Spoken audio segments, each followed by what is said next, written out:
Yonen gërëm naa la setu yonen gërëm naa la sa baay Maalik gërëm naa la borom wildi bi maana yonen gërëm naa la sa maam Sëriñ Babacar Si def li magal ko waay gërëm naa la sa baay Maalik gërëm naa la borom wildi Khalifa yulil gërëm naa la sëtu yulil gërëm naa la sa baay Maalik gërëm naa la borom wildi bi maana Khalifa yulil gërëm naa la ana soppe Sëriñ Babacar yulil gërëm naa la sa baay Maalik gërëm naa la borom wildi bi maana Khalifa yulil gërëm naa la sëtu yulil gërëm naa la sa baay Maalik gërëm naa la borom wildi bi maana Khalifa yulil gërëm naa la sëtu yulil gërëm naa la sa baay Maalik gërëm naa la borom wildi bi maana waaw mani bëgg leen mbay kañ leen mbay jofasi leen mbay doxu leen mbay seen xol yi kenn du Khalifa mbay borom wildi bi maana nan gërëm naa la sëtu yonen gërëm naa la sa baay Maalik gërëm naa la borom wildi bi maana bilaay mani Tiwaawan woote na kaar yaa ngi dugg leen dem ay waay ku fa dem mbay jàlle la borom wildi bi maana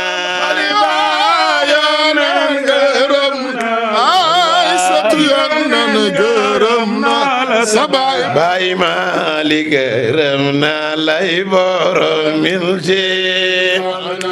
bilaay mani Tiwaawan woote na kar yaa ngi dugg leen dem cey waay ku fa dem mbay jàlle la borom wildi bi maana ay waay waaw sa baay Maalik gërëm naa xar mu ñëw xamante ni bi maana bilaay ma ni waxtaan wi moo di lan li ñu Cheikh jox Maam Maodo teg ñu ci yoon wi mooy naasiril xaqi borom wildi bi maana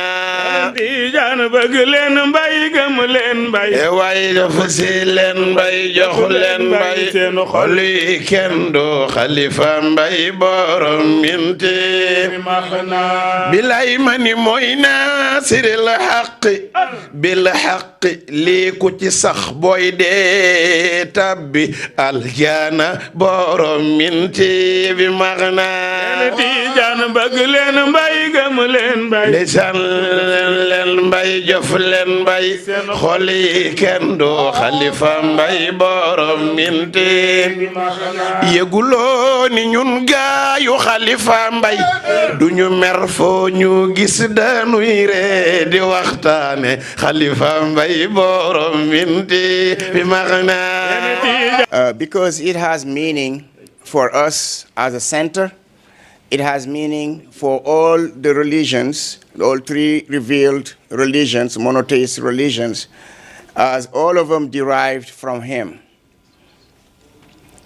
Remember the time when he called people to Islam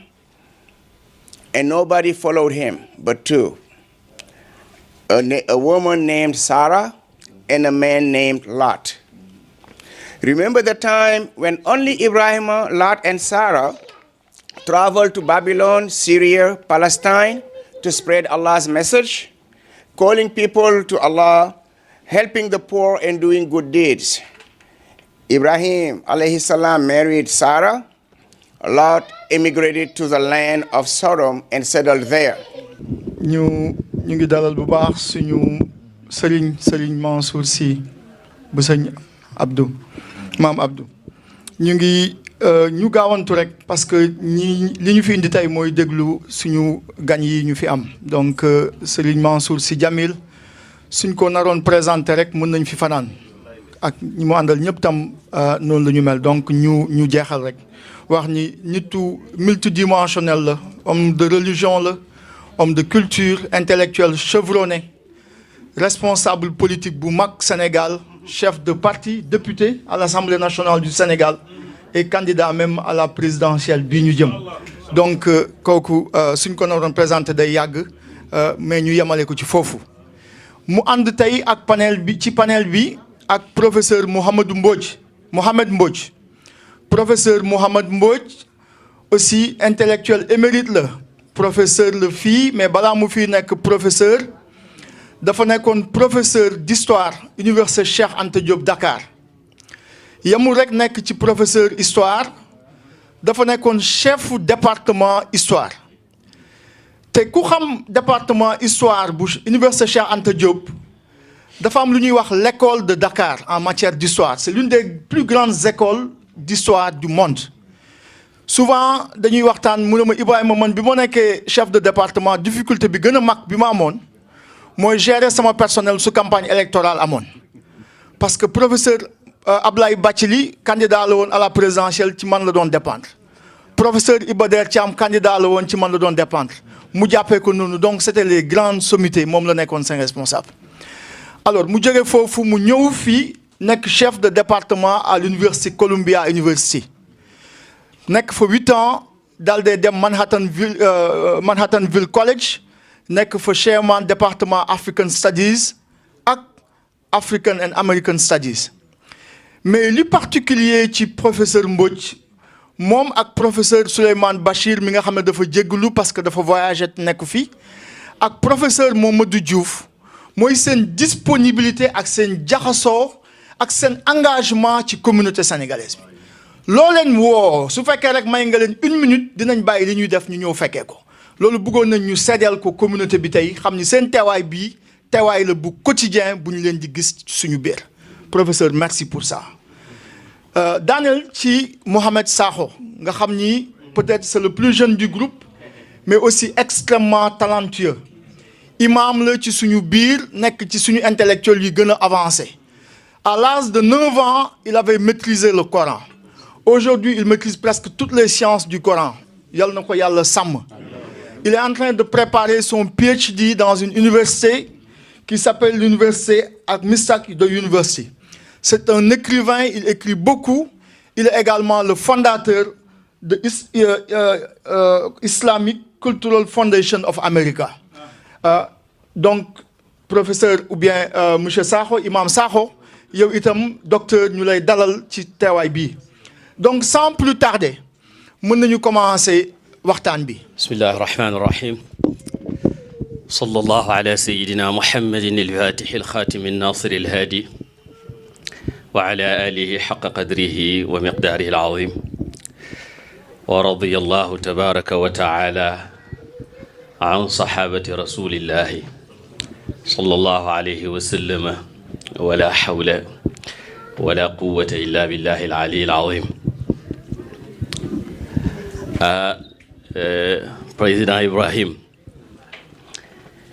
njëkkee ci yow nuyu la ndax comme ci sa turandoo la ñuy waxtaane yow yaay dalal gan ñi mu mel ni ku mel ni Seydina Ibrahim bu ko njabootu yonent yàlla Muhammad sallallahu alayhi wa sallam di waxtaane biir këram la nekk ñuy wax ne xam nga yonentu sallallahu alayhi wa sallam ñun ñëpp xam nañ ne mooy the best creature ever created by Allah tabaraka wa taala waaye nag la personne la plus respectée au monde c'est le prophète Ibrahim kooku moom la ko yàlla may wala fi nag wala naar yi ñoo koy wax almaziyatu la taqtadi al afdaliya waaw di nga am taalibe sax mu raw la waaye Ibrahim amee na ci barke yonent bi mooy ñi yàlla bind amul ci kuñ ci gën a respecté ci àdduna bi ndax diine boo tudd mooy patriarche ba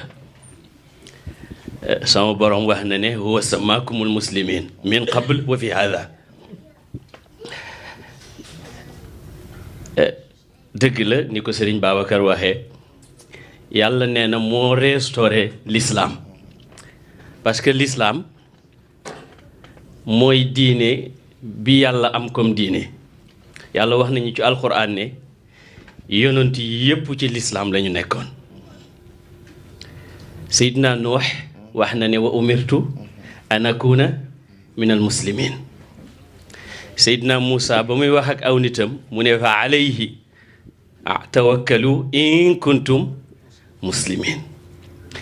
Seydina Suleymaan ne innahu min Suleymaana wa innahu bismillahi arrahmani arrahim allaa taalu alayya waatuuni muslimin Seydina Yusuf moom dafa bañ ba ne yàlla rey ma ci lislaam tawaffani musliman wa alxiqni bisaalihin Seydina Ibrahim nag yàlla dafa tudd ci moom lislaam ci ay barab yu faccanti ko ngeen baal ma nag ci vocabulaire Saalum Saalum bi maag sëñ Fata ñoo ko bokkale Seydina Ibrahim yàlla wax na ci suratul Hajj niñ ko liiree sànq ne moo leen tuddee jullit c'est-à-dire moo ñu ko tuddee waat parce que Nuux ko fi jiitu te wax na ne jullit la moom Nuux yonent yi topp ci moom yépp alquran tudd na ne ay jullit lañu woon bu ñu tuddee Seydina Isa ci surat Ali Imran falamma ahassa Isa minhum alkufra qaala man ansaariya ila allahi qaala alxawaariyuuna naxnu ansaaru llahi amanna billahi washhad bi anna muslimun kon Isa jullit la woon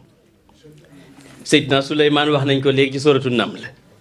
Seydina Yusuf te suratu Yusuf te ñun yàlla di ñu ko jàngal ci li ñuy def bés bu set muy julli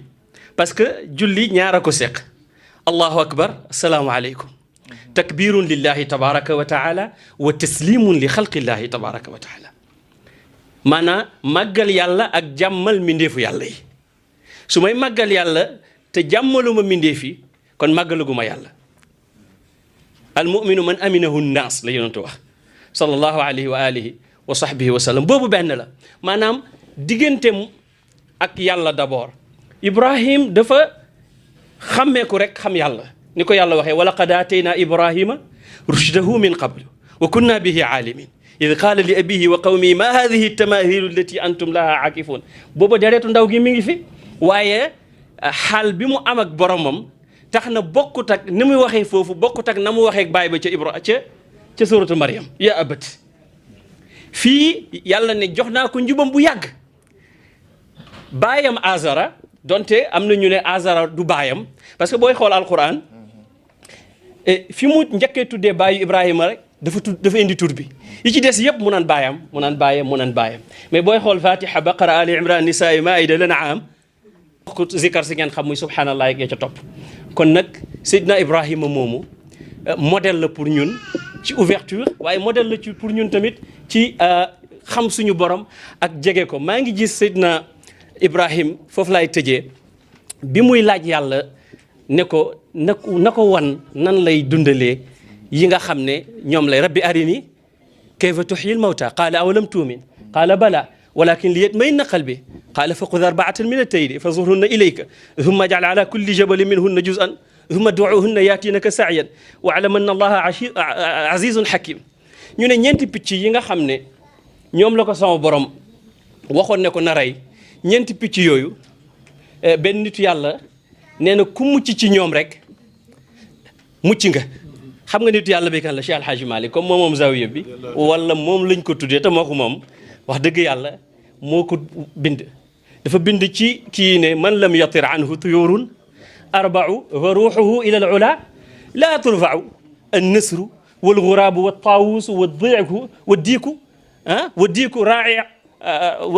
raa'i adaaka al aabu mu ne ñeenti jikkooy picc yi wala ñeenti jikkooy janaaw yi wala ñeenti jikkooy rab yi ku mu deñul ci yow sa ruux du mën a am fu mu jaaree ba yegg ci boromam subhaanahu wa taala ñu ne ko ban la mu ne bu njëkk bi mooy an nasr mooy tan mu ne li ànd na kan nasri wa taawus mooy pawon vil akli mu ne wa zinati mu ne ni tan bëggee lekk taawus bëggee ko vanité sañse dégg nga baaxeñ bëggee xiiree ko ci àdduna parce que xër moo génnee Seydina Adama aljanna moo ko fa génnee nee na ak ganaar ni mu bëggee bànneex ñeenti yi ku mu dañul ci yow mu ne yow doo yegg ci sa borom subhanahu wa taala ñeenti picc yooyu ñu ne moom la yàlla rayloo woon Ibrahim pour wan ko nu muy dundalee waaye ci biir rayloo ga mi ngi ñuy jàngalaale ne jikko yooyu nañ ko génnee ci ñun ma ne jikko yooyu it ku ko génneewul ci yow doo mën a dund ak kenn maanaam feeg dindiwuñ ana arbaatun muhlikatun lil abdi ana wa nahnu humali wa indi kon nag ñu jéggalu waaye ñu ñaan suñu borom barkeel xam naa ne ñun liñ doon def tamhid la rek borom xam-xam yaa ngi ñëw bu ñu ñëwee tabarakallahu di ngeen dégg li ngeen war a dégg waaye ñu am incha allahu tabaraka wa taala connexion boobu yonentu bëgg ñu am ko ak Seydina Ibrahim bëgg ñu am ko ak yonentu yi dégg nga dafa am benn arabi bu ñëw di ko laaj fekk dafa mos a tase ak yonentu bi mu teral yonentu bi sallallahu alayhi wa sallam yonentu ne ko sekk ma Madina ma fay la mu fekk ko Madina yonentu bi ne ko loo bëgg mu ne ko gëlëm guñ sëf mu indil ko loo bëgg jébéer bu ma liggéeyal mu indil ko loo bëgg muy wax mu indil ko muy wax rek li muy wax yëpp àdduna la yonentu ne xanaa doo lottu nag loolu lottu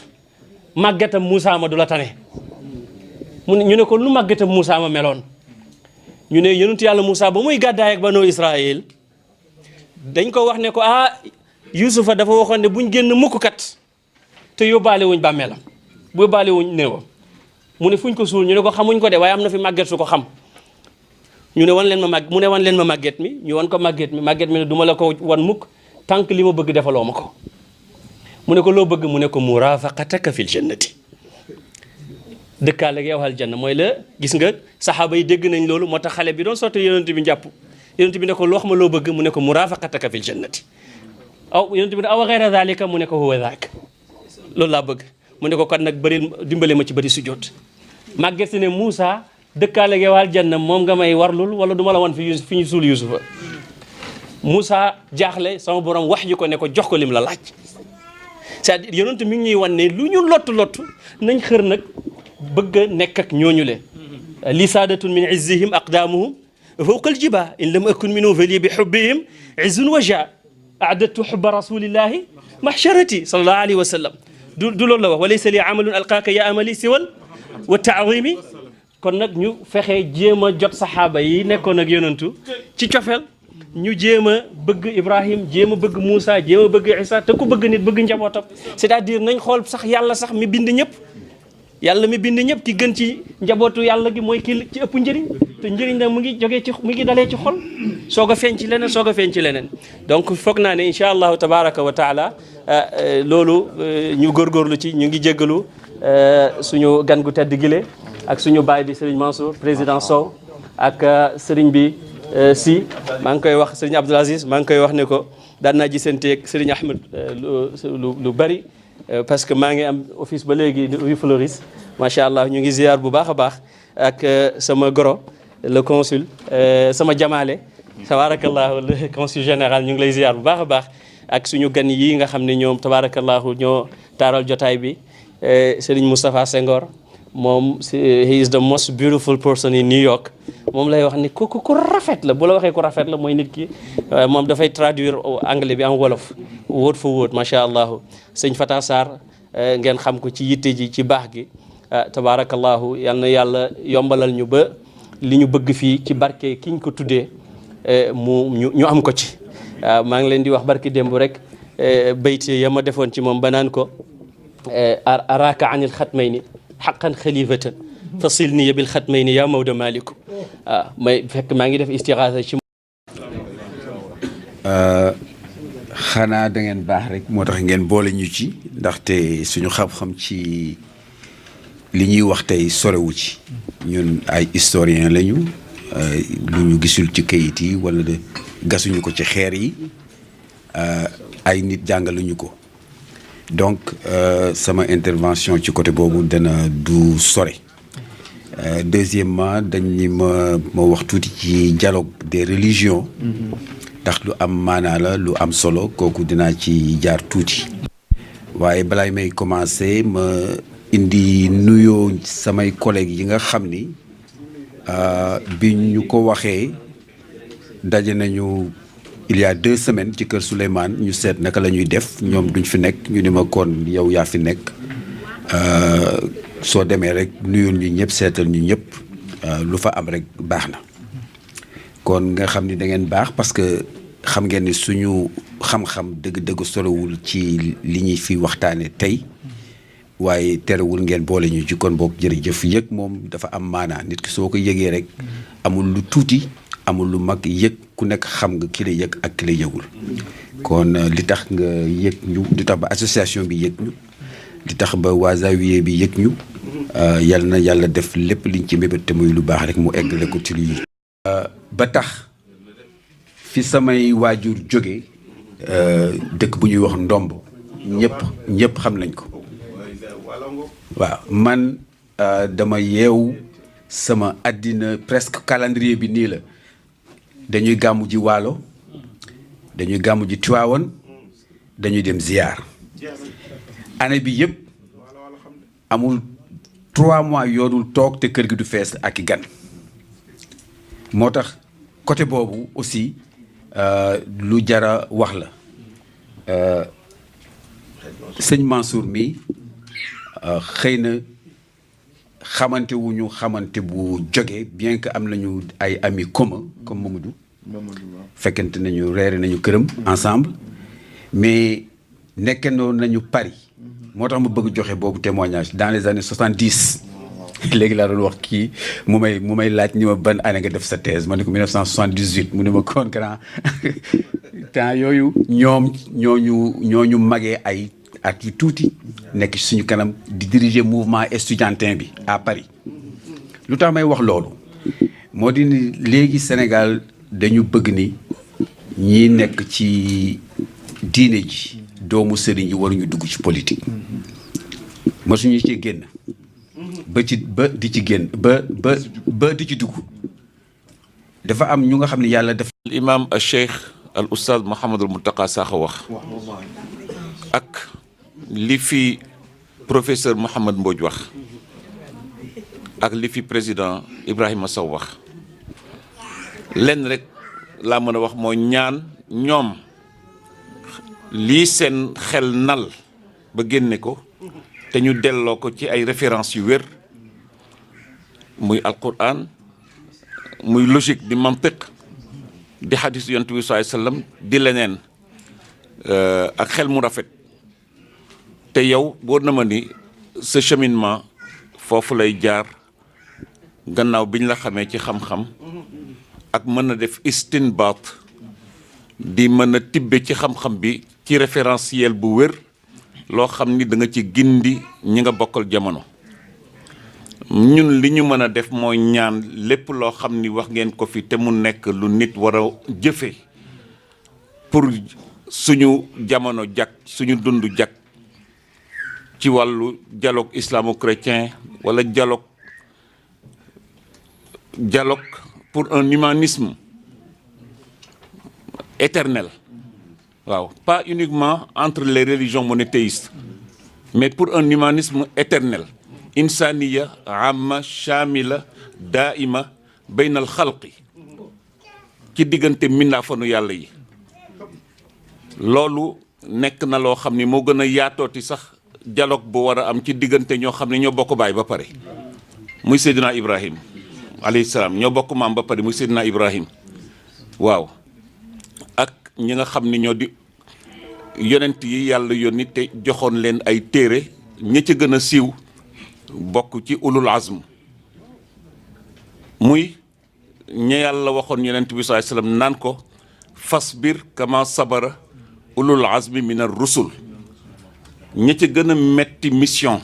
yàlla tudd na seen tur te yàlla ne woon na yonent bi sallallahu alayhi wasallam ne ko Seydina Muhammad yow kenn du sa nawle ku dul sa mbokk yi nga xam ni ñoo ñi ëpp lu ñu muñ ngir mën a taxawal te samp bataaxel bi ma leen jox te ñu andi ko ci jamono mu nekk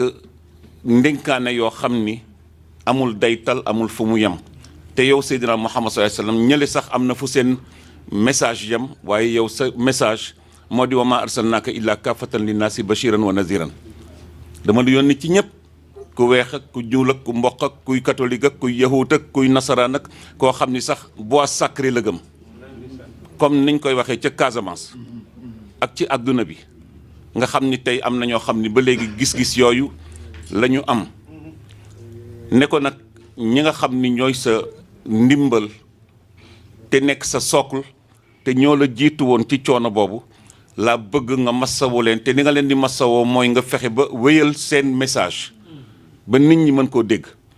mu di Nuux mi nga xam ni woote na 950 années juróom-ñeenti téeméeri at yu teg juróom fukk gaa yi di ko def tas fii naan kii daal tekkiwul dara di ko dénkaane sax ci ay mbind yoo xam ni dañu naan seeni ndono kii di bu ko kenn déglu de père en fils ñuy donnante loolu ba soo seetee ña mucc ba yàlla demee ba di fayu ba ndax yant yàlla mu Nuux li mu wax rabbi laa tadar ala alkafirina min ala al ardi min alkafirina dayyaaran innaka in tadarhum yudillu ibadaka wala yalidu illa fajiran kafaran yàlla bu dama lay ñaan bu fi bàyyi kenn alagal ñëpp ndax foo leen mayeeti benn occasion rek daa ñoo raw max ñoo raw janax lu ñu nekk ca kippaaram daañ ko yàq innaka in tadarhum yudillu ibadaka soo leen fi bàyyee daañu sànq sa jaam yi wala yalidu illa fajiran kafaran du ñu jur kenn ku dul koo xam ni day weddi ndigalu sunu borom ma soog a wax nag rabbi xfir lii man nag jéggal ma wali walidayya ak sama ndey ak sama baay walil muminina wal muminaati ak koo xam ni gëm na ma ndax gëm na la wala tazidi zalimina illa tabaran ay halakan ñi ma weddi daal alak leen dégg nga yéen ci yàlla Moussa ñaanoon na ci Firawna pour Firawna yàlla alak ko donte la yàlla ci boppam moo ko ni Firawna man mii la gën a weddi man mii la gën a bañ kon yàgg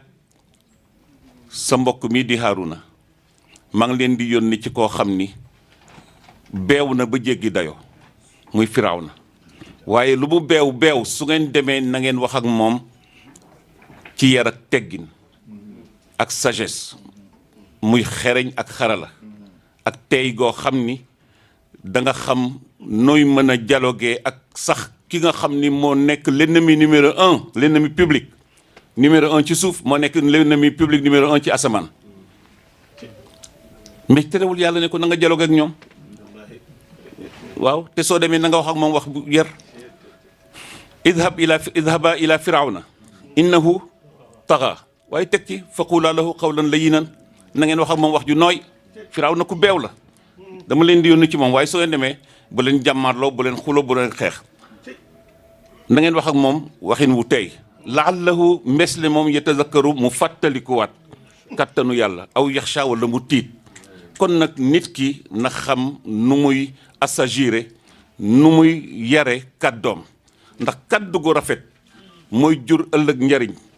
fii ci kaw suuf moo ko jur ëllëg ca kanamu yàlla moo tax loola tax yàlla ni masalu kalimatin tayibatin ka shajaratin tayibatin kaddu gu lewet mi ngi mel ne garab goo xam ni yàlla nee na ka ko jëmbat daf ko jëmbat rek ba man maay agriculteur wala ingénieur bi nga xam ni maa koy suuxat maa koy saytu al kalimatu tayiba noonu la mel kaddu gu lewet te rafet te yiw moo tax ñun dañ ko war di jàng ci suñu dialogue yeeg ci suñu concertation yeeg ci suñu discussion ba ci xuloo sax mënul ñàkk waaye nañu xuloo bu civilisé waaw bañ a nekk xuloo boo xam ni sauvagerie la waaw asluha kaddu gu lewet saabitun mi ngi ci kaw suuf yàlla nee na maa koy dugal ba mu egg ca juróom-ñaari suuf wa faruha fi sama branche ya ak feuille ya ak meññet ma ouragan Michael mënu ko daaneel mooy li xew tey amoon na fi Katrina amoon na fi leneen imagerie boobu la yàlla indi mu nekk ay istiaaraat ak majazaat buy wane ni kaddu dafa am solo kaddu peuple mën na ca jage waaye kaddu peuple mën na ca alko adduna mën na ca mucce waaye adduna mën na ca tàkke tuuti ukulaha kulla xiinin yow miy wax kàddu gi sax bul seet ni xëy na fileeg déwén wala déwén jéeg wala fileeg fukki at le résultat yu probant yu propice yu positif di ñëw pour dëggal sa wax da nga weranteeg nit waaye jamono moo lay tontul amaana sax doo fekke procès ba ak sentence ba doo ko fekke mais rek sànnil kàddu gu rafet. bismillahi rahmani rahim.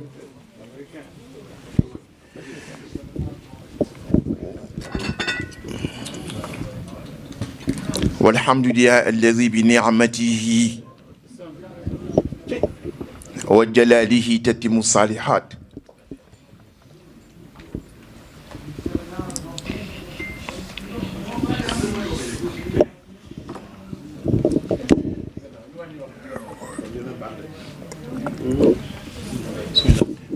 وبفضله تتحقق المقاصد والغايات وبتوفيقه تتنزل الخيرات والبركات.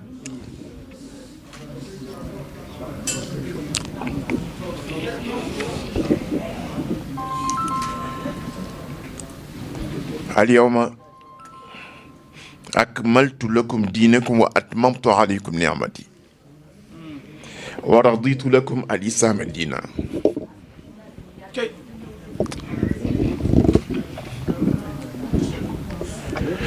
والصلاة والسلام على حبيبنا وأسوتنا وقدوتنا وإمامنا وسيدنا محمد عبد الله ورسوله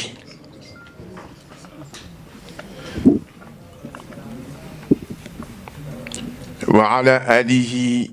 الطيبين الطاهرين وصحابته أجمعين. ورضي الله عن بحر الفهامة أبي العباس أحمد التجاني وجميع خلفائه. mbooloo mi fi teew أحييكم بمناسبة هذه الأمسية. هذه المحاضرة مباركة. هذا الافتتاح منير.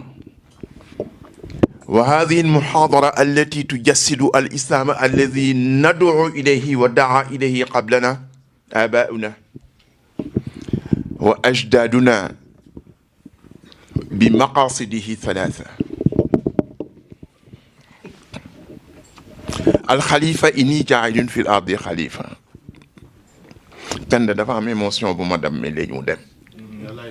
waaw sama di gën xool la may jooy waaw الخليفة إني جاعل في الأرض خليفة.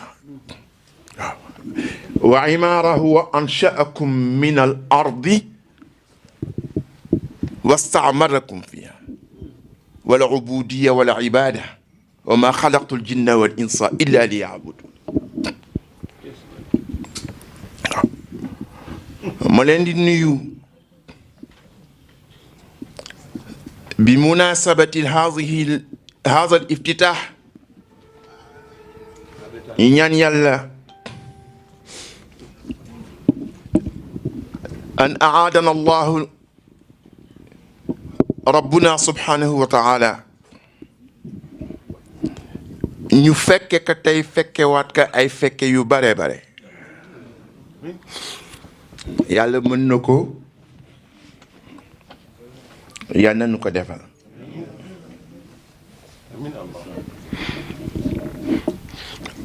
dama ñëwoon pour wax lu bare bare waaye ma bëgg concentrer wu rek sur le dialogue islamo-chrétien, sur le dialogue des religions.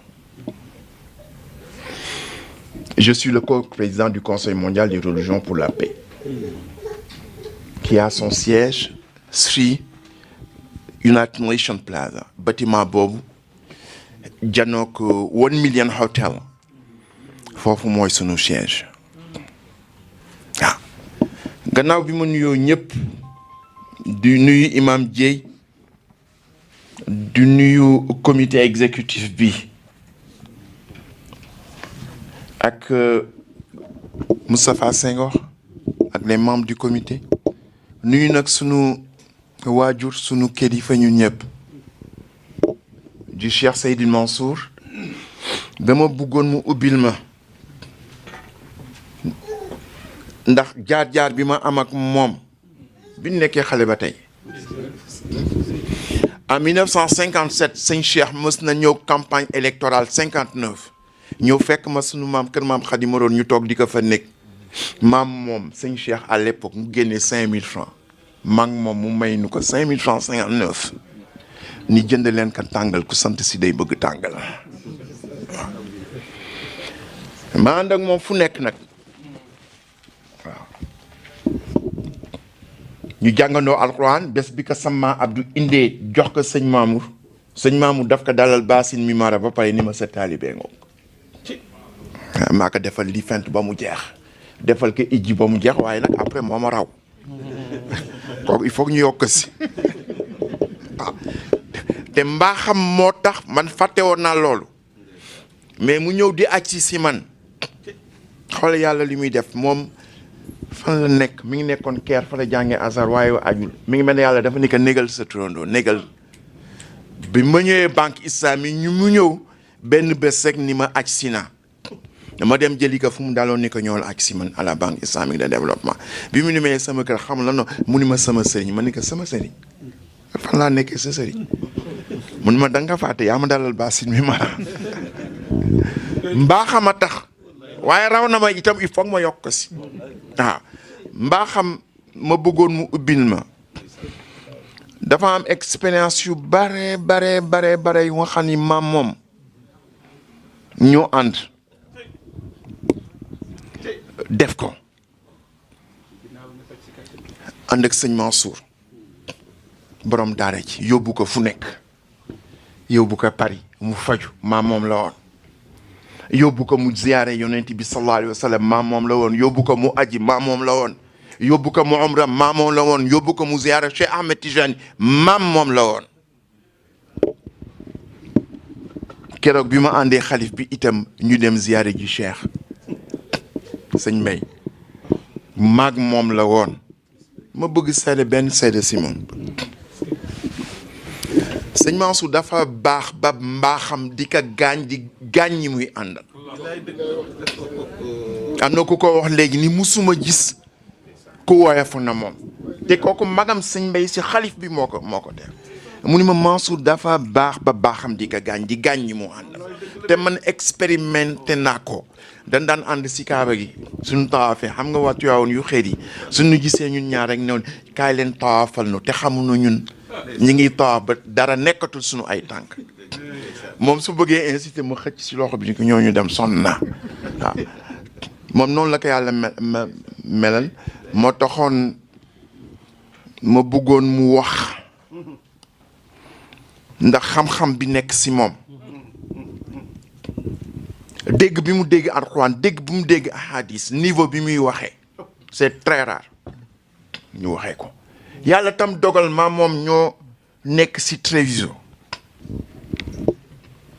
depuis plus de 20 ans ñoo nekk ci Treviso man maa ko inventé ba mu dëgër moo woo ko mu ñëw woo sëñ Habib mu ñëw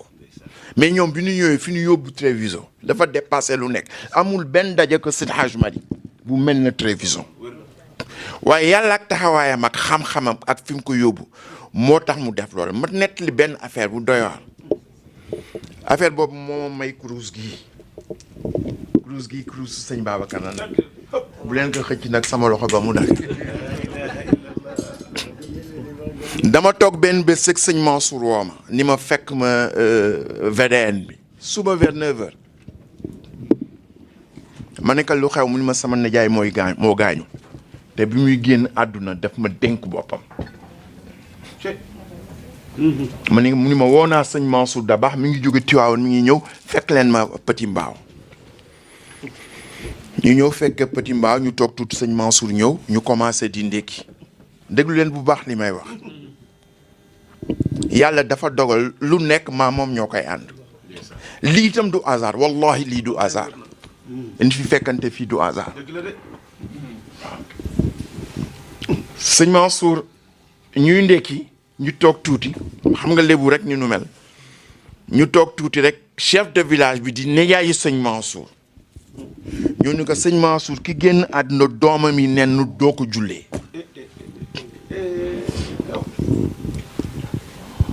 waaye frère am yi nen nu yaa koy jullee sëñ Mansour ni raxasu leen wiccax leen seen loxo ñu wiccax suñu loxo ñun ñu leen dem sa jàkka ja ñu ñëw si jàkke ji sëñ Mansour ni ma sëñ Mansour ma ni ko làbbay ko mu ni ma séddaleel jikko yi nanu jàng kaamil bi ma séddale ko ubbi kaamil bi sëñ Mansour a ngi toog ñu jàng ko ba mu jeex mu ngi ana néew bi ñun defal nañ ko mi ngi lay xaar mu ni ana leen dem daanu xam ndax man maa koy jullee wala du ma ko jullee c'était la première fois ma gis néew bi bu ñuy xëccoo waaye sëñ Mansour ni man nag tey daa gis beneen jikko si man jikko sëriñ si dam koy simi tekk fee tey nag ngay gis jikko léebu fi mu nekk ak ñoom di ko defanteeg ñoom ba gaañi calmé mu bàyyi néew bi sëñ Mansour jullee ko bi ñu ko jullee ba pare mu woo ma woo sëñ Mansour génne xaalis bi bari ni ko jaxal baa ngi nii dem leen ngeen suuli ko su ngeen ko suulee ba pare dem leen ngeen yóbbu jaxal bi xale yi jël néew bi obligé ñëpp ñu dox dugaluñ ko ci oto ñun ñëpp ñu nekk ci gannaaw di dox teg te cimetière bi dafa sore bi ñu demee ba ci biir cimetière bi téye xadis yi téye xadis yi ba xale yi toog ci suuf aaya bu dem beneen ñëw xadis bu dem beneen ñëw waaw bi mu du Golfe les Iraniens acceptaient de venir en Arabie Saoudite pour discuter. Et ils disaient à l'époque que nous, entre les chiites et les sunnites, on est d'accord à 95%. 5% rek la ñu d'accord. Pourquoi mënuñu d'accord? Sëñ bi jox ma kii ni ma demal nga juge ko daa ko soxla ji ëllëg kii Màkka la ma ko joxe. kon tey si bésam bii ñu ñëw dans ce débat scientifique hasard amul. Dans ce débat scientifique sëñ Abdou ñëw ma indi livre bi pour ñëpp gisandoo ko xam ni moom li ko itteeloon rek mooy xiwaar mooy sa dialogue là dama fàtte wax ni bés bi ñu demee Mbaaw sëñ Mansour dafa gaawoon dem mais sëñ Mansour borom daara ji moo ma décoré kii ndax bi ñu demee nettali ko taxawaay ba mu fa tax mu yóbbu ma dugal ma si baytu xalwateem ni ma kii sëkru su maam Xalifa la waaw. bi ko sëñ Habib gisee dafa daw seeti papam ni ko papa dama gis sa kurus ga da nga ko jox sëñ Mansour mu ni ko waaw mu ni ko lu tax mu ni ko lu seey sa yoon mu ni ko jox naa ko kurus yi jox naa ko secret kurus yi donc maa ngi nuyu ñëpp di wax ni sëñ Abdou bésam la il faut que ñu fàttali li nga xam ni moom la ma sëñ Mansour wax si moom ak li ma sëñ Moustapha wax si moom waaw ni ma sa maam Khalifa daf ko daan jox caabi coffre-fort à l'âge de 17 ans mu ñëw delloo ko mu ni ko garder ko à l'âge de 17 ans sëñ Abdou moo yore woon caabi coffre-fort sëñ Babacar ak la nekkoon si caabi si coffre-fort bi waaw mu ni sama baay ni ma sëñ Abdou sëñ Babacar jox ko caabi coffre-fort rek jox na ko caabi coffre-fort beeg dara waaw muy nekk foofu ba sëñ Mansour ni ma daf daan def su ma jógee Jadda jaar fii fu mu nekk si àdduna danaa ko fa fekk benn bés mu ni ma fekk ma nu ñu koy waxee VDN bi ma fekk fa mu jël xadin xataab mi ma kaay ma dawalal sa téere maam bi jàngalu ko keneen ko dul man sëñ Mansour kon filil ma ayala imi lumta saliman filil ma saliman waaw ma ni ko saliman man ko mooy ku jaan mat mu ni ma ku jaan mat mu ni ma waaw mu ni ma lu tax mën nga sëñ Babacar dafa wax ne ñi waaw ñi ngi koy yedd ngir cofeel bi mu am ci Cheikh Ahmed Tidiane mais dafa tëx si yedd yi ñu koy yedd mi ngi mel ne ku jaan mat sa xel dem si dee da ngay dund ak da ngay dee yëpp sa xel dem si dee da ngay tëx waaw si loolu mu ni ma baax na mun ma firil bayti bi stop vodka mi min ayna ya'tika ghazulun أين يأتي كالعزول ومنجد alam ta'lam ألم تعلم أني على الشبح على شبح بائع فبهر اشتياقي تما ويقر يا منقذا إني خريع وفاز ومن أين يأتيك عزول ومن أين يأتيك العزول ومنجد ألم تعلم ألم تعلم أني على شبع البائع mu ni ko yow mi nga xam ne yaa ngi may yedd ndax cofeel bi ma am si Cheikh dafa feeñ si sama ay sididu yaram waaw mun nga xanaa alam ta'lam anni ala shabhi ba'iun xanaa ala shabhi ba'i na ni ka xanaa xamoo ni sama yaram wi jaay naa ko Cheikh Ahmed Tidiane ba pare moom la sëñ Babacar wax Cheikh sëñ Mansour ni ma firil ma ba'i ma ni ko jaay naa ko Cheikh mun ma ba'i ma ni ko jaay naa ko Cheikh mun ma ba'i ma ni ko jaay naa ko Cheikh mu ni ma ba'i ma ni ko ba'i mu ni ma jaay naa ko Cheikh ba wees ko ma ni ko dégg naa jaay bi dégg naa jëmm ji mais wes bi laa déggul mu ni ma jaay naa ko Cheikh ba wees ko sëñ Babacar ak rakkam yi sëñ Babacar ak ay doomam sa baay Cheikh Seydi Mouhamadou Moustapha man mii di sa baay sëñ Cheikh sëñ Abdou mais ñooñu la sëñ Babacar weese Cheikh mu ni ma waaye bëgg nga dégg-dégg ma ne ko waaw mu ni ma ki ka incarné ki nga xam ne moo jëmmal wes boobu yépp mooy sëñ Abdou Aziz ndax wolof dafa wax ne ñi nekk si kër gi ñi nekk si naaj wi moo leen si bàyyi te li nga xam ni moom la Cheikh yonent bi waxoon Cheikh ni ko wàccel maq si pënd bi amara nabiyu imamana bi tanazzuli mu ni ko loolu la sëñ Abdou def ñun ñoo nekk si kër yi moom moo nekk si naaj wi di maq si pënd bi te loolu dafa feeñ ba ni mu génne àdduna bésu tabaski ba 3 heures du matin sëñ Abdou ngi wutu tabaski xaru tabaski ba 2 heures mu rentré distribué xaru tabaski sonn tëdd julli fayal ba pare tëdd ñu toog di ko nekk si ayit ba midi ci waawoon julli wu ñu ayit ndax coono bi mu tëdd tëraay boobu mu tëdd moo ko yóbbu barzaax kon mënul wax ni sëñ Abdou il est mort les armes à la main waaw dafa maq si pënd bi ni ko yonent bi waxoon Cheikh waaw kon nag su fekkee ni dafa am bés bi ak lu nu mënti wax li fi doon wax bu jëriñ si sunu maam Ibrahima ñi ma jiitu si kàddu wax nan ko waaye dafa am benn aaya rek boo xam ne bi mooy jëmmal gis nga sëñ Mansour bii gis nga xalifa bi sëñ Bay Si Mansour gis nga Pape Malick gis nga Sampa Abdou ñooy doomu mag ñi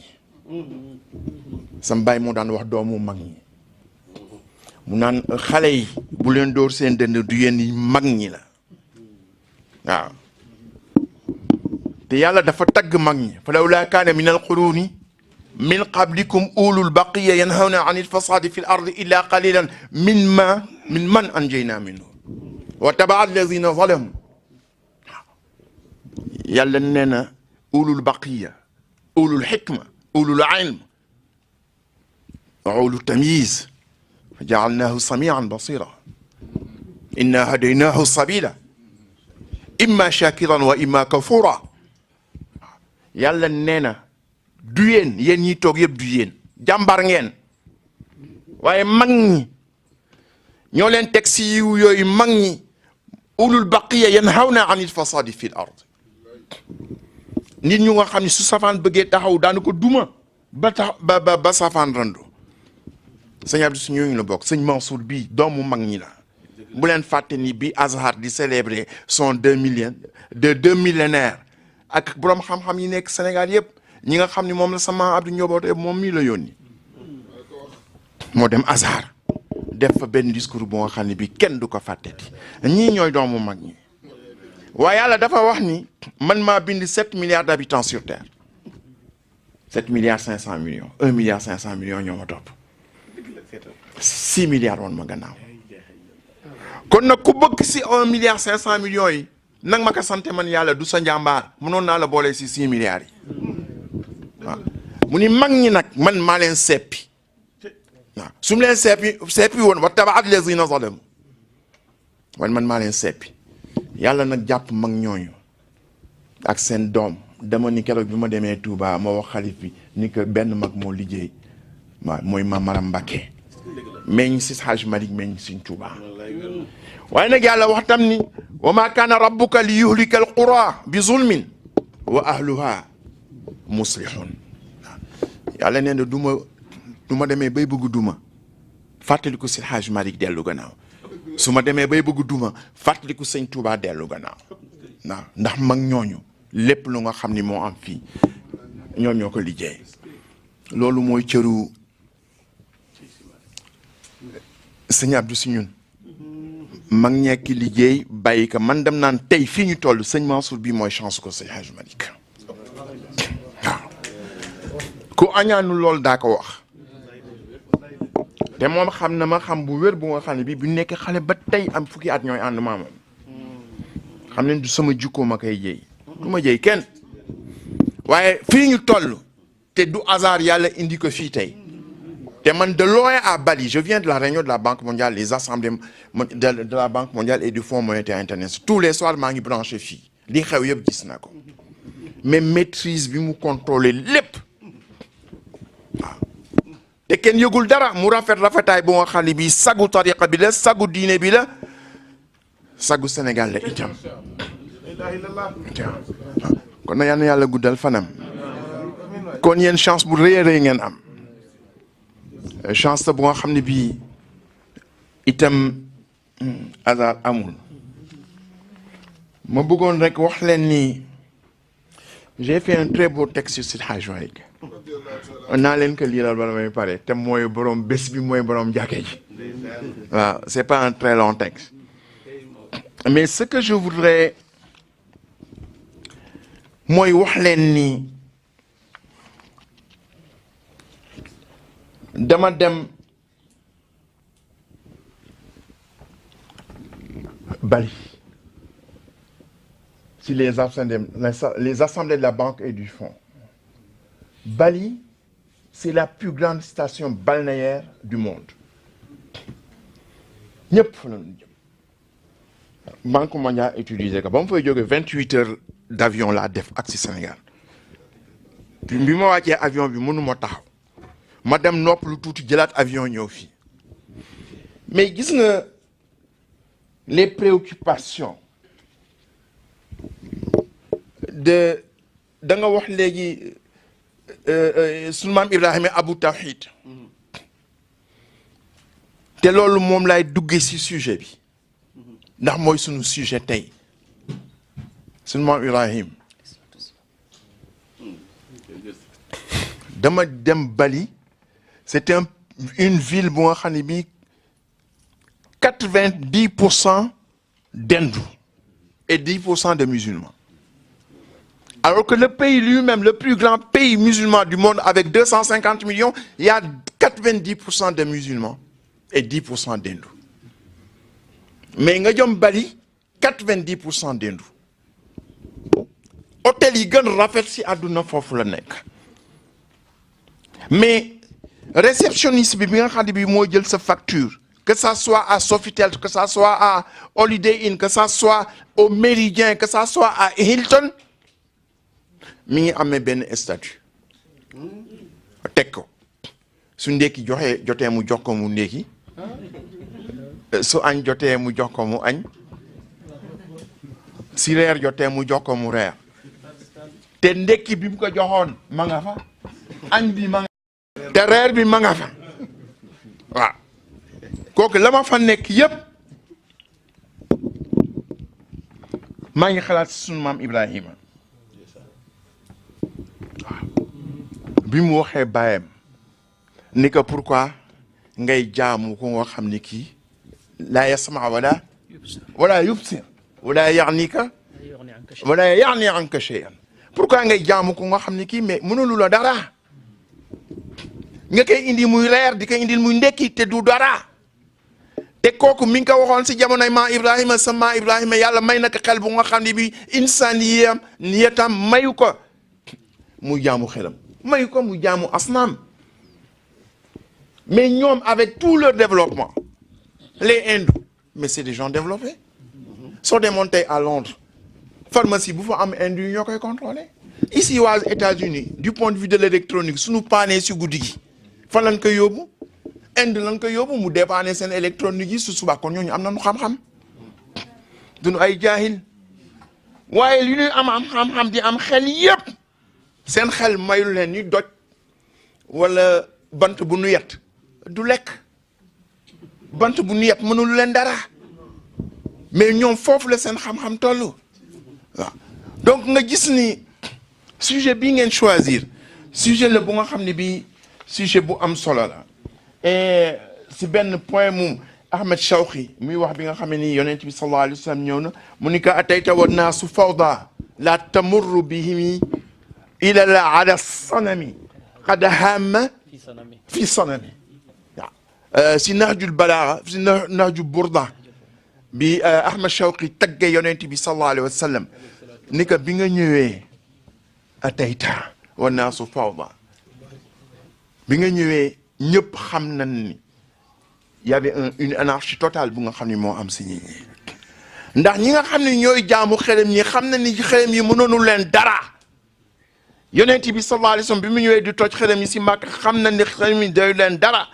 mais seen fawda seen anarchie dem na ba xamal leen ni yaakaar loo ni xelem bi mën na leen wa jaa min aqsal madinati rajulun la yasalukum ajran wa ma liya la a'budu alladhi fatarani ilayhi turja'un attakhidhu min dunihi alihatan in yuridna rahman bi durrin la tughni anni shafa'atu shay'an suratu Yaasin Abuna Najjar mi ngi romb dégg xuloo bi xuloo seexluwul dëgg seexluwul alal seexluwul taar seexluwul fu ko neex lay tag bi mu déggee xuloo bi mu ñëw nangu xuloo bi indi leen si tawhid nii yii ngeen di jaamu lan la tey su ngeen amoon problème yàlla di leen duma ñii mënul leen dara donc c'est un débat éternel mu nekk si ñu leen di menacer comme ni nga xam ni moom la Ibrahima menacer doomam ni Azar bon noonu la menacer doomam ni ko doo bàyyiwu nii ngay def na laa la duma danaa fexe ba nga sore ma kooku c'est un très ancien débat un débat bu nga xam ne bii li si am importance li ñu waroon wax suñu maam Ibrahima yaa ko wax ñu kontaan si lool c'est umqu tahlil waaw wal maalumaat waaye dafa am une question essentielle bu nga xam ne bi mbañ ngi posé na ko we have to go back to our fundamentals and to analyze the situation we are living today ma bëggoon rek comme maa ngi nekk si au niveau du Conseil mondial des religions pour la paix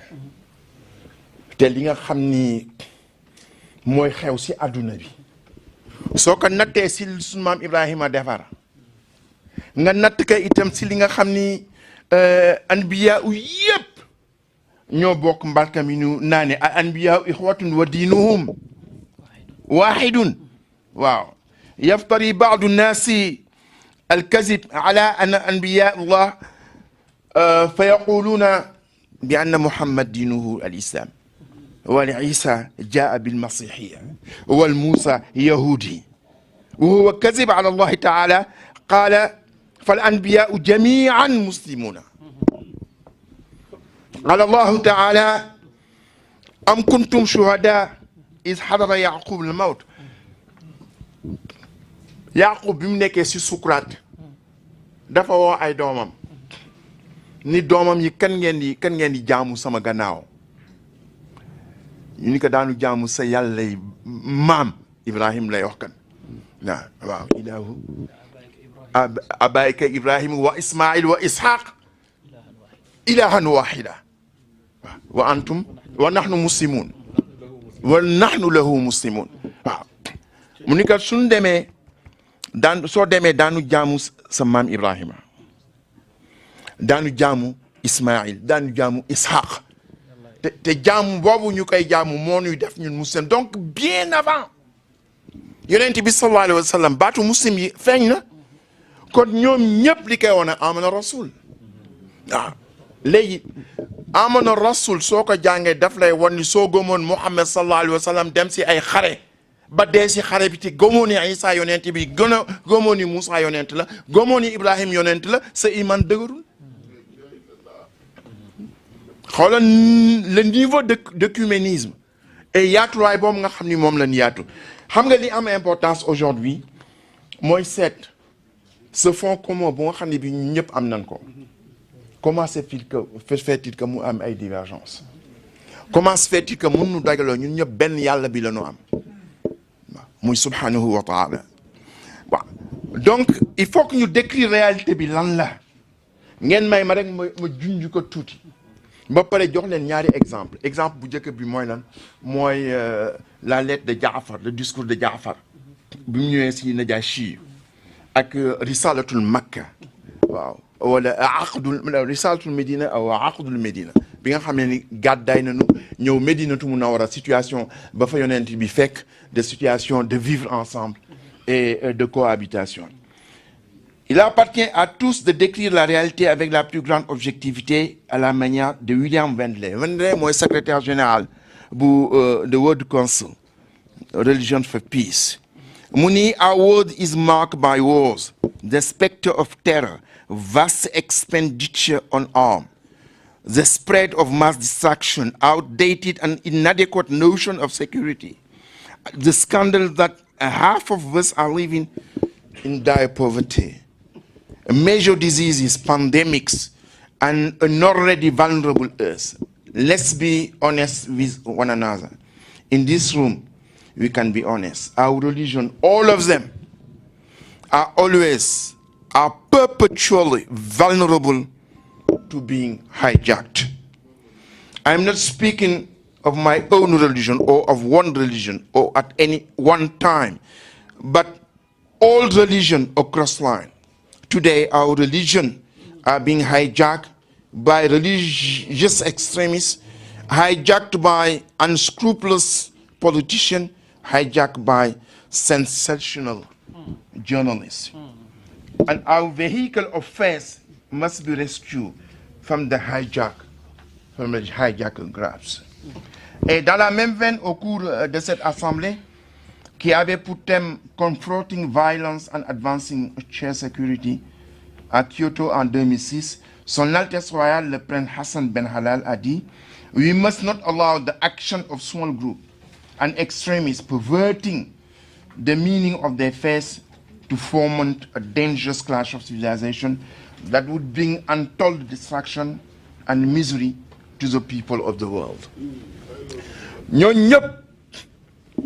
wax nañ ni tey dafa mel ne dañu pirater suñu religion ñu nga xam ni amuñu benn xam-xam si diine xamuñu dara si diine ñoo ko hijack ñoo ko pirater di si def leen neex di wax ay affaires yu nga xam ni day provoquer réaction xale bi fi romboon gis ñuy tabax suñu jàkka mu ni get out of here, we don't want Muslim here, tu vois loolu ñan ñoo ko provoqué ñooñu ñoo ko provoqué. Et mën nañ si wax lu bare bind naa si lu bare depuis très longtemps. Je peux donner l'analyse de Gramsci sur l'intellectuel organique bi mu wax si Hadj Malick wax si ñëpp mais ma bëggoon rek jàngal leen étant donné que audience bi yamul fii rek ñu ngi koy jël en direct te bésu si Hadj Malick na ma bëggoon leen wax li nga xam ni bindoon naa ko si moom ah waaw mu ni l'exemplarité de la vie d'El Hadj Malick fonctionne comme une expérience hors commun d'un homme qui incarne la figure essentielle du marabout moderne, un homme habité par le souffle du Coran, porté par la passion du bonheur de son peuple et engagé dans les grands débats de la vie sociale. Ifham Munkir al-Jani est constamment préoccupé par la fécondité du message du prophète dans la construction du destin de l'homme qu'il a décliné dans bon nombre de ses poèmes et incarné dans sa conduite de tous les jours. Il était d'abord un enseignant et Ferdinand Quesnot, attaché à la France d'outre-mer, dans les cadres maraboutiques de l'islam sénégalais, documentation unique sur les chefs notables et religieux du Sénégal, dit à propos de El Hadj Malick Sy, tubaab moo yor de waaw nee na la haute culture de El Hadj Malick Sy, la renommée de ses études, sa vie exemplaire et son désintéressement expliquent l'influence exercée par ce marabout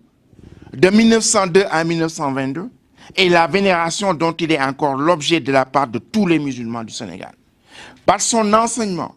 El Hadj Malick Sy devait contribuer pour une large part à la division de la science coranique au Sénégal. De la Zawiya de Tivaouane sortiront en effet à partir de 1902 de nombreux maîtres d'école coranique qui répandront le tidianisme à travers tout le pays et feront plus pour l'implantation de cette doctrine que les sabres et les fusils d'El Hadj Omar. Moi, je voulais pas le dire, mais ñoom français ñooy wax noonu. C'est-à-dire que si jàmm ji nga xam ne indi na ko fexe na ba partout au niveau du Sénégal ñi nangul ko. À sa mort en 1922, le tidianisme avait conquis les couches supérieures de la population et exerçait une influence prépondérante non seulement sur les musulmans des grandes villes, mais aussi sur les villageois de l'intérieur. Seydi Hadji Malick était aussi un chef réformiste qui a su réaliser une synthèse harmonieuse des genres en fondant dans une même écriture une analyse théorique et un appel à l'action qui donne à son œuvre ce caractère inclassable. Kenn xamul ndax philosophie la, kenn xamul ndax littérature la, kenn xamul ndax histoire la, kenn xamul ndax politique la, kenn xamul ndax linguiste la, kenn xamul ndax juridique la, kenn xamul ndax mystique la. Voilà. À tous les naufragés de ce monde, en quête d'identité, où l'arbitraire régnait de manière absolue, l'islam apparaît comme le seul espoir du salut. Seydi Hadji Malick Sy a surgi au sein de ce groupe social et lui a donné une certaine homogénéité et une conscience sociopolitique, selon la définition gramscienne de l'intellectuel organique. Et David Robinson, analysant l'attitude de certains marabouts durant l'époque coloniale, écrit « On ne pourrait être tenté d'introduire la notion gramscienne d'intellectuel organique. Il soutient que les marabouts tels que El Hadj Malick forgèrent leur carrière au milieu de soutien que les marabouts tels que El Hadj Malick Sy forgèrent leur carrière de l'ordre colonial naissant. Ils développèrent un capital social pour leur chef grâce à la capacité de résoudre les problèmes et d'interpréter les solutions. Mais ils avaient également pris soin de développer et de protéger un capital symbolique qui était complètement autonome vis-à-vis du régime colonial que ce dernier finit à son tour par accepter. Donc dañu affirmer seen personnalité ba nga xam ne bi capital bi si boppam nangu na ko. Dama bëggoon rek conclure si El Hadj Malick c'est un fait. C'est le séminaire de Njarne. ñan ñoo fa daje. ak nan la El Hadj Malick fexe ba dagale leen ñoom ñëpp. La première école normale supérieure du Sénégal, El Hadj Malick moo ko créé. Parce que c'était la formation des enseignants, c'était des gens déjà formés. mokkal Alxuraan jeexal téere yi. mais mu bëgg leen orienter jox leen une formation spirituelle bu nga xam ne bii jànguñu ko si daayira. Seydi Hadji Malick dagale leen. région bu nekk am na représentant. mu ni il serait intéressant de relever les groupes identifiables parmi les 95 disciples du maître. On y compte un certain nombre de personnes originairement de Saint-Louis, de Gandiol, de Fouta occidental, du Waalo et du Jolof, c'est-à-dire des disciples qui proviennent de toutes les zones où Malick s'est déplacé au cours de ses années d'études et d'enseignement à l'exception du Trarza, c'est-à-dire en Mauritanie. Le contingent du Jolof comprend des frères et des parents du côté de son père. Il y avait aussi bon nombre de descendants des participants aux luttes de Maba Diakhou, des habitants de la péninsule du Cap-Vert, notamment des Lébou et des Layènes. Le trait le plus remarquable du groupe, cependant, n'est pas son origine, mais son déploiement, principalement dans les villages et les villes du Kayor, du Baol et du Sénégal occidental, notamment le long de la ligne de chemin de fer. Ses disciples occuperont des fonctions de maîtres.